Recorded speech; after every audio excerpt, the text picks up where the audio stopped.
Hi darlings, how are you? So I'm working on getting the videos up and I will have the videos up for you tomorrow. But first off, I would like to let you know that this is a trigger warning, okay?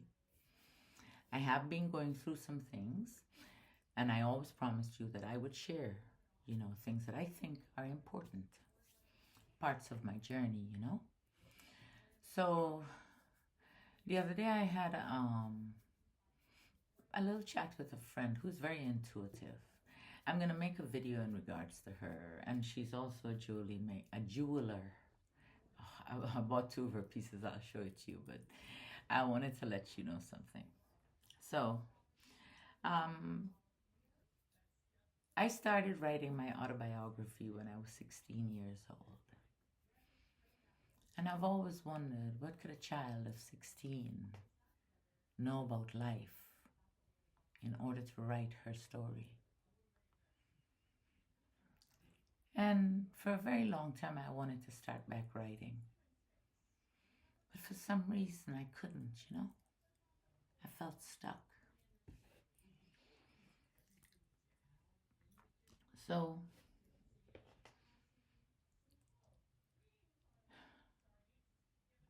after talking to my friend, she told me, because I bought a computer, this is how I'm recording.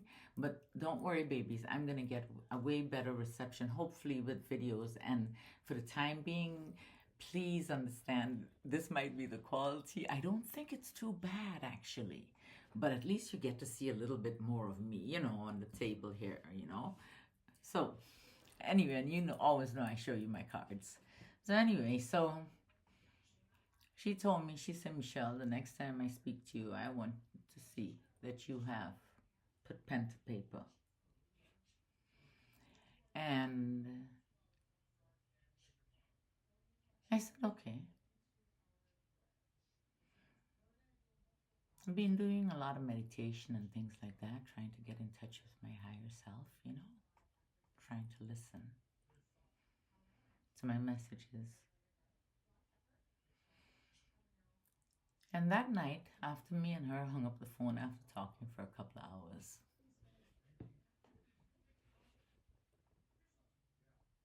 I went on Facebook, and it's something that I don't usually do, but I went to look for a particular person. The last time I looked for that person, it was in 2010, and I was terrified to find that person, but I found them, but I couldn't find them again. I tried and I tried and I could never find them. And I remember reading a post that they had made public, and the post had said, I hate my daughter Michelle. I can't stand her. He named his daughter after me. How dare he? These are all things that I was processing, okay? So that was then. That was in 2010. I was still in Iraq, if I'm not mistaken. And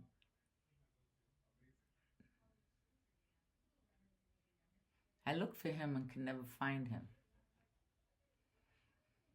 And after I got off the phone with my friend, I opened my computer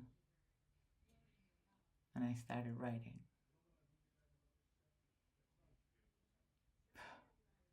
First sentence.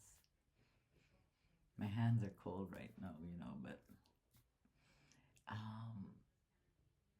brought a flashback to me. So I went on Facebook and I was determined to find him. I was 12 years old. And this is a trigger warning, please. But here I am at 58.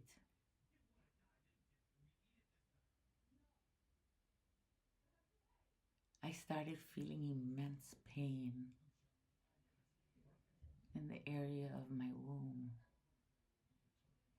in the area of a little below as well. And I finally realized that I never truly healed that part of me. So I went to find him. And I found him. And I found him. And when I tell you the emotions that happened within me were like it was like a tornado walked through and upset everything with me. In my whole life, I have never felt pain the way I felt pain the last few days. I sent him a message.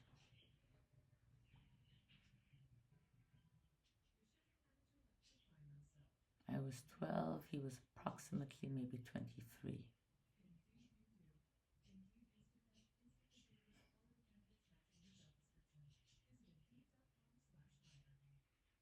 I sent him a message and I asked him, I said, "Hello, do you remember me?" And then I had a good friend of mine say, "Michelle, you might want to leave it alone."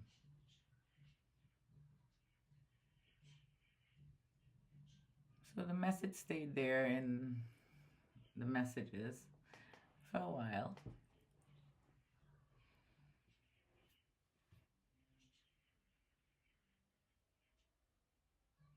So about 24 hours or 48 hours, a couple of days.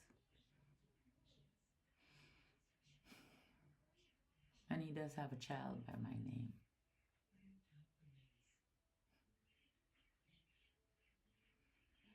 I have since then been able to release that pain that I was feeling in my creative center.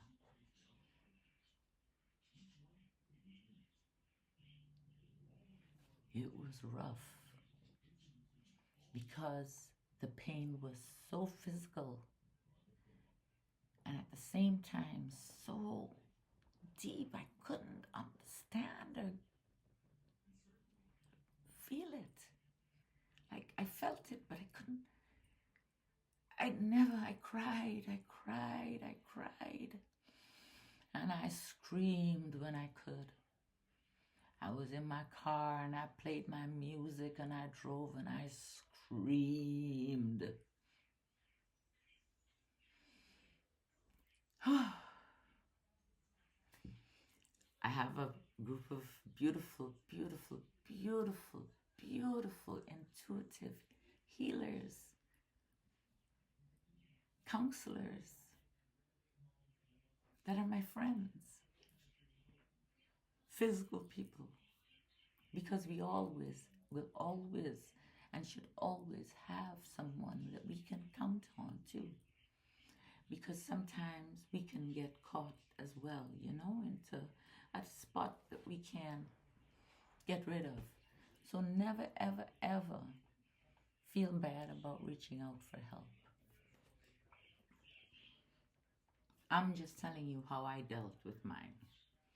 So I called up my friend and she said, "Leave it alone." Or I sent her the stuff. She said, "Leave it alone." I called up my counselor, Jillian. So we're going to have a session. But then I contacted her. It took me a few days. Well, today is like the first day I'm feeling like me,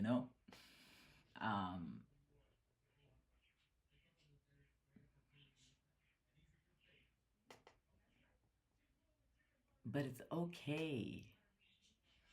I finally deleted all the photographs of all, because believe me, I can find somebody, okay?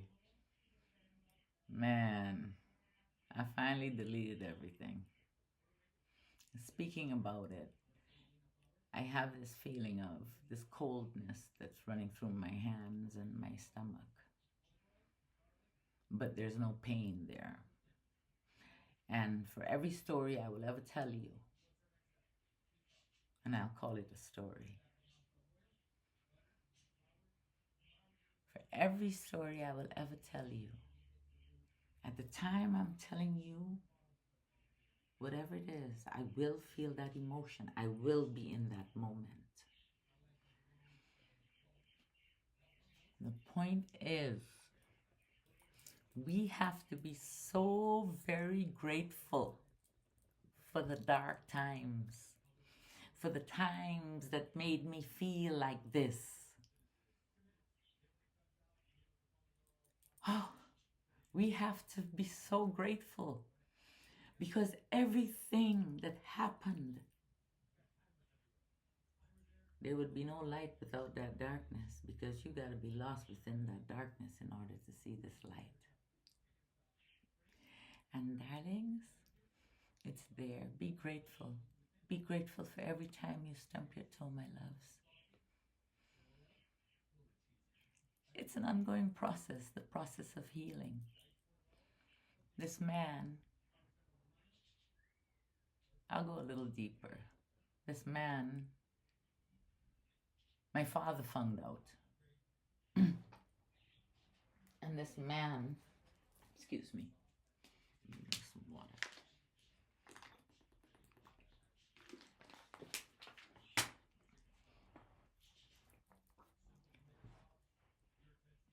First, my father came home.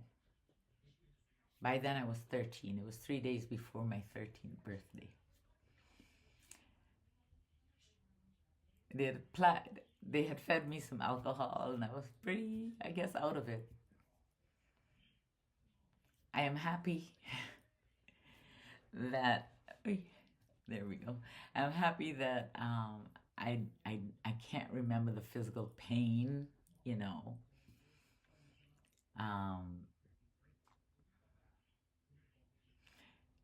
It was also during the time when I first became a young lady.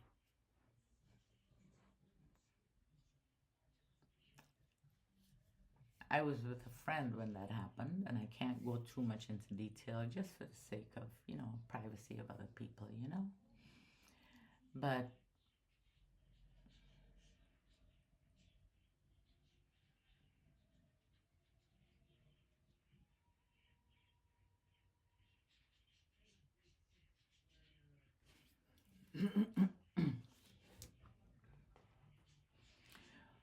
when what took place, my friend's mother found out because we started smoking weed. We were young. By then I was 13, you remember, I was 3 days before my 13th birthday. And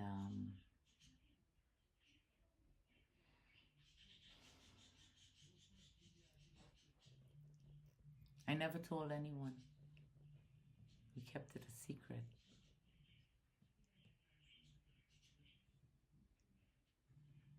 I remember that day being home from school, and I knew when my father crossed that bridge that day, I knew he knew. I knew he knew. 13.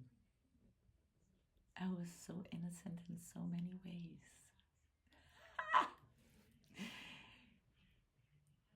But I am grateful I experienced what I experienced. My father came upstairs.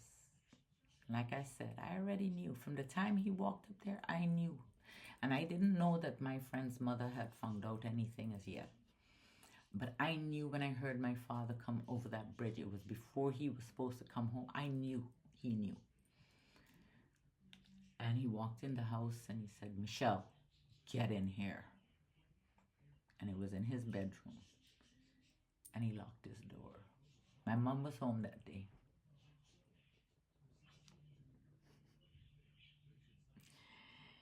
My father said, "Michelle, do you have anything to tell me?" I said, "About what, Daddy?"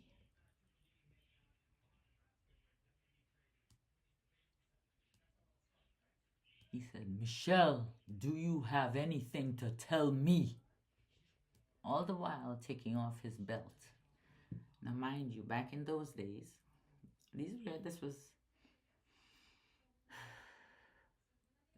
men wore very thick leather belts, real leather belts, thick leather belts. And my father was a big man. My father was 6'2", very strong. My hands were the size of 3 of his, and his hands were hard. And all the while he's taking off his belt, and they have these big buckles, and he's wrapping it around his hand. And he said, "Do you have anything to tell me?" And I said, "Do you mean about," and I named the person. And my father started beating me.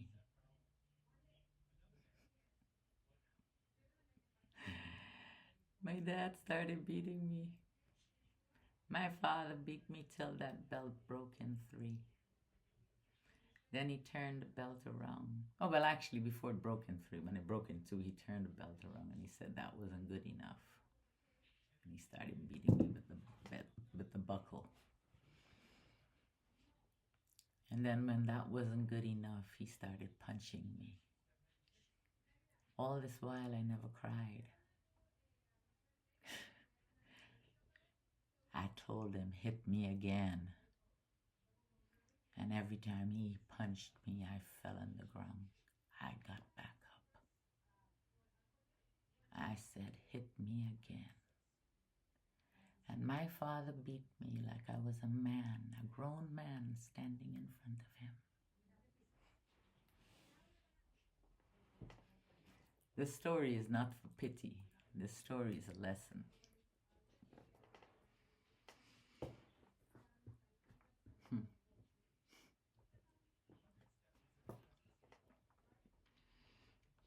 My father was leaving the house. By then I was limping my way back to the kitchen. I was sitting in the kitchen on a stool.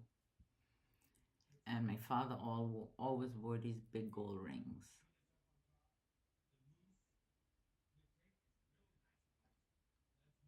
And as my father was passing me,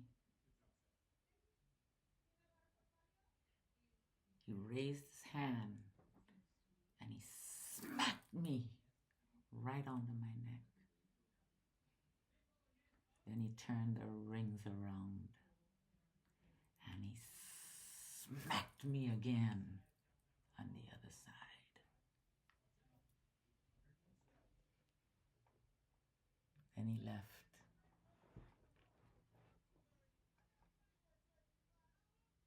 Later that day, my mother did some stuff. My mom is a very tiny woman, and there wasn't much she could do. She couldn't even get into the room. And I told mommy at that time what happened. And she handled it the best way she could. She took me to the police station. But back in my day, there was nothing like child protective services. But I do remember it was the International Year of the Child. I don't know how long that was. But sometimes we used to get late news. Anyway. Gosh, I'm shaking. It's like I'm cold. So anyway,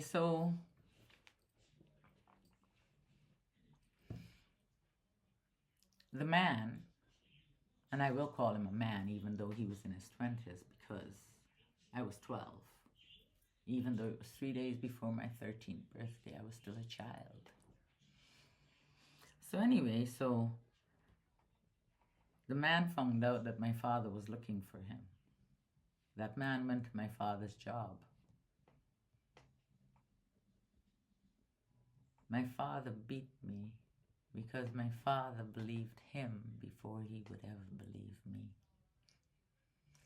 He told my father, he said, "Virgin? She was no effing virgin."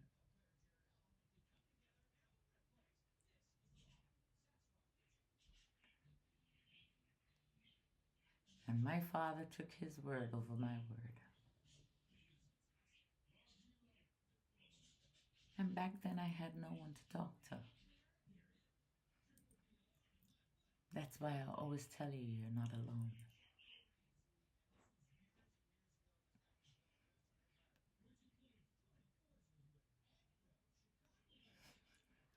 I'm shaking.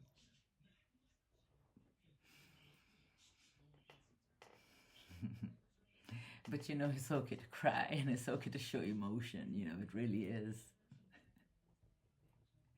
There have been so many things going on in my life.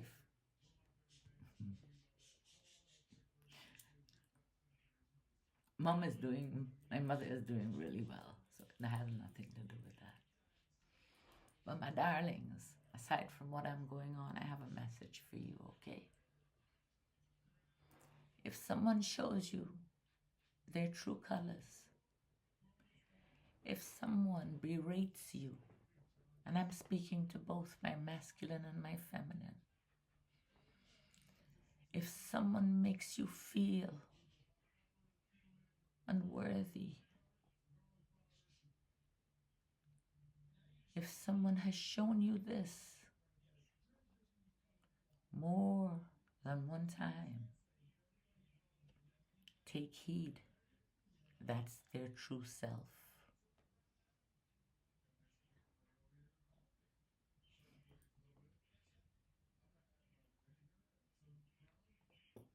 Know your worth. Always know your worth.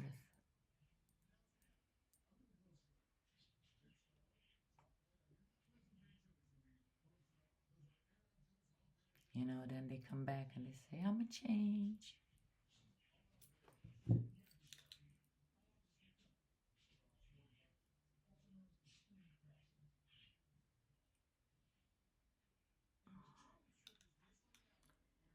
And mind you, this is not my story I'm telling.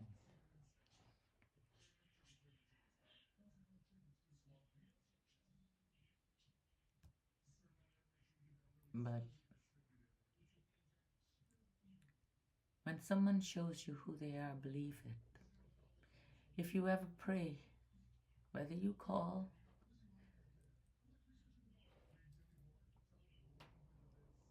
Mother, whether you call, oh dear Mother, the universe,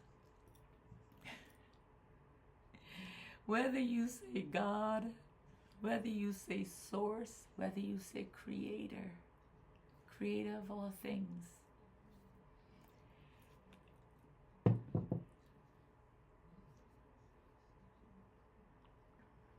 always remember, she will answer you. And when you ask, and she delivers, listen to her. When you ask and she delivers, listen to her. We all make our own lives, okay? Unfortunately, mine started a little younger than I should even, I had no idea about decisions, you know. I lived a pretty rough life after my story, but the message here is, guys, I want you to believe when somebody shows you their face, their true face, believe it. Run the other way, okay? They don't change. When you decide that you don't want them anymore, they come back even stronger. They say, I love you. And I'm speaking to both my masculines and my feminines. I love you. I can't live without you. I want to be with you. 2 seconds later, you ain't nothing but a piece of... Think. Remember who you are. Remember who you are. You are beautiful. You are worthy. And I am worthy enough not to be stuck in that darkness I told you about. But like I said, I will always share my story with you. So I started back writing. And then something else came to me and I came up with the idea. Oh my goodness, there's so many things. I love you guys, but babies, I give you my word, you're gonna have your videos. I love you. Oh, I love you dearly, dearly, darlings. dearly. And we will chat soon.